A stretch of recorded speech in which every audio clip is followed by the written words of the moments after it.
Welcome back to On Points, episode 3 edition. Ed DeRosa alongside James Scully. And James, we had our first points race outside of Kentucky last week with Game Winner, and he did enough to stay atop both of our top 10s heading into the 2019 Derby. He did, Ed. I would have liked to have seen a little bit of a bigger field and perhaps a more difficult test, because he's going to be facing a full field in the Breeders' Cup Juvenile at Churchill Downs.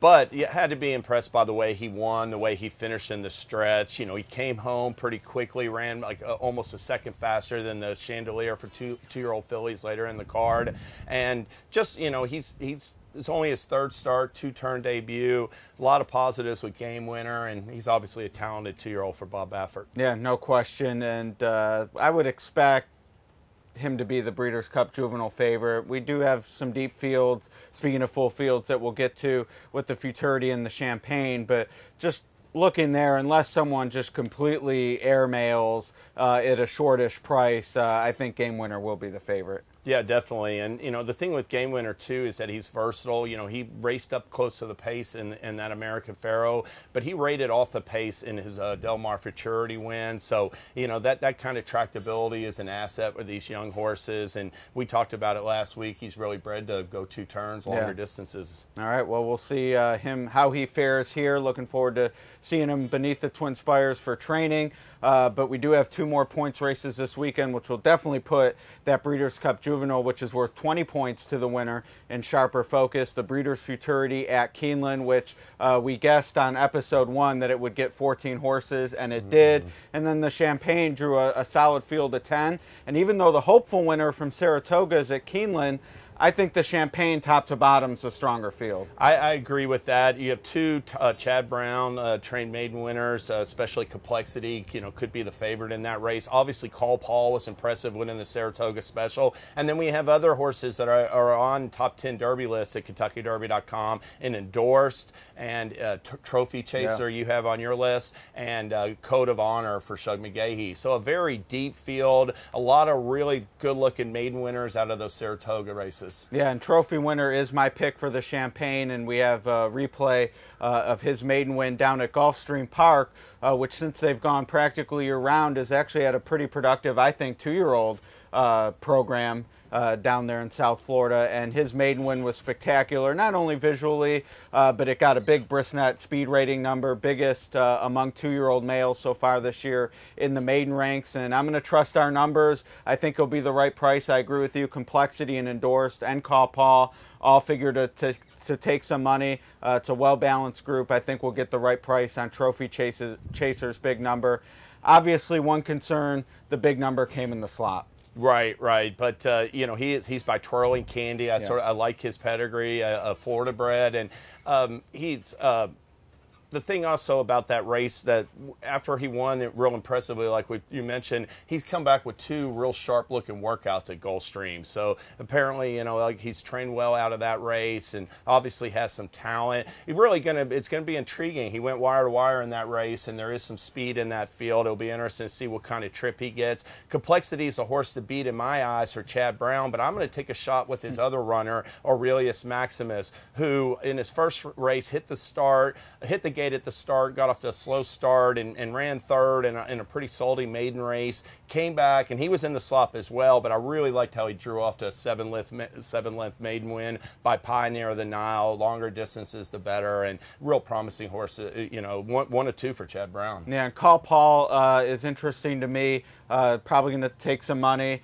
Of all the horses we'll talk about that have run twice, I would say both his performances have been most impressive. Trophy Chaser lost his career debut as the favorite. Call Paul 2 for 2. I will say, though, I don't like that as he stretched out, even though he won the stakes, he did regress. Every number I've looked at, it was a step backward. That's a concern for me at a short price, but a fantastic field for the Champagne, and whoever performs well will be worthy contenders for the Breeders' Cup Juvenile. Yeah, absolutely. And Call Paul, when he won that race at Delaware Park, he beat Mind Control, who came back, broke his maiden, then won the Hopeful. We'll get to him later. But, yeah, plenty of speed. I think he's sort of a speed-oriented pedigree. I'm not too sure about him going longer distances, but the Champagne's a 1-turn mile, and, we've seen horses like Practical Joke Joke and others that you know, excelled at that distance. Yeah, no, that's exactly. And you mentioned we'll talk about Mind Control later. Later is now, from the 1-turn mile of the Champaign to the 2-turn short stretch at Keeneland. So both races kind of an interesting configuration for 2-year-olds. Full field of 14. I think maybe on Brilliance, the fastest horses are on the far outside.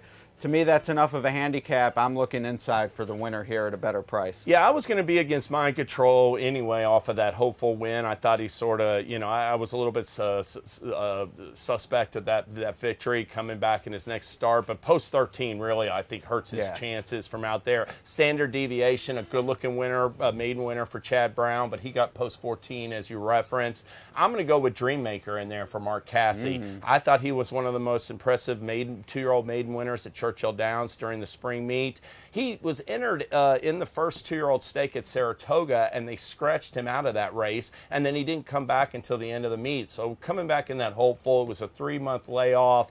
You know, like I said, I think the track played a little bit towards speed that day, and he ran 5th, but I think he moves forward off that race. Tapit colt should appreciate the longer distances too, stretching out the 2 turns. Do you remember another Casse colt who underperformed in the hopeful and then ran in the Futurity? Absolutely. Champion 2-year-old Classic Empire, one of Ed's favorites. That's right. Well, I'm against this time. Not heavily against, but just looking elsewhere for my top picks. But Dreammaker does intrigue, and at the right price, probably wouldn't mind sneaking him into the exotics or be on some of my multi-race tickets. But Sombaye down on the inside for Todd Pletcher. Everyone's waiting for Tap to wake up. Maybe Lexington will be the place he does it. Luis Saez, like the inside post. Probably going to need room in the full field. As with any of these, we'll eventually at some point need to get a hole or the right trip. But I think the inside's the best place to maybe get it is some of these gasps for air, even with the short stretch.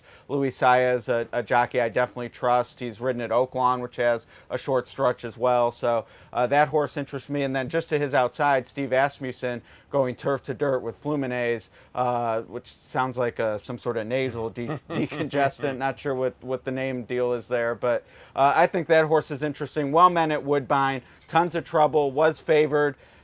Maybe turf in the future again, wouldn't shock me, but I like the shot here with the 2-turn short stretch. Those are the 2 for me. Yeah, and I agree with Sombaye. I think he has more tactical speed. I think my Dreammaker is going to be closing and be further back, you know, having to negotiate more traffic. He's eligible to get a great trip from that inside post right behind the speed. And like you said, I mean, Todd, he ran a little flat last time for Pletcher, but eligible to show more.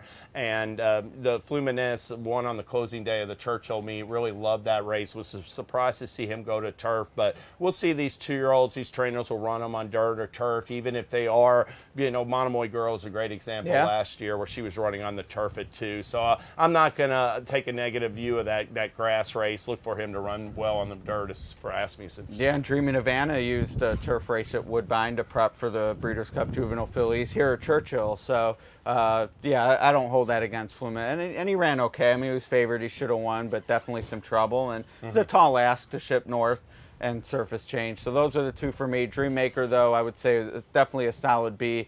And just to reiterate, definitely fading the 2 on the outside. Yeah, I agree. I'm excited to see how, you know, Chad Brown's making a serious push for the Kentucky Derby and all the Triple Crown races now. He did win a first Preakness with Cloud Computing, you know, last year or 2 years ago. And, you know, he's got 3 2-year-old maiden winners in these races in Complexity, Standard Deviation, and Aurelius Maximus. So we're going to get a little bit of insight on you know, how good those horses are. Absolutely. All right. Well, yeah, looking forward to the insight, and we'll recap it all next week for episode 4 as we make that push to the Breeders' Cup Juvenile. And we'll start wrapping in, I think, a couple Oaks thoughts as well as we get closer to the Juvenile Fillies. We have Kovefi running back this weekend, Lady TNT and the Alcibiades. So looking forward to talking about that with you next week as well. All right. Yeah, I'm looking forward to it.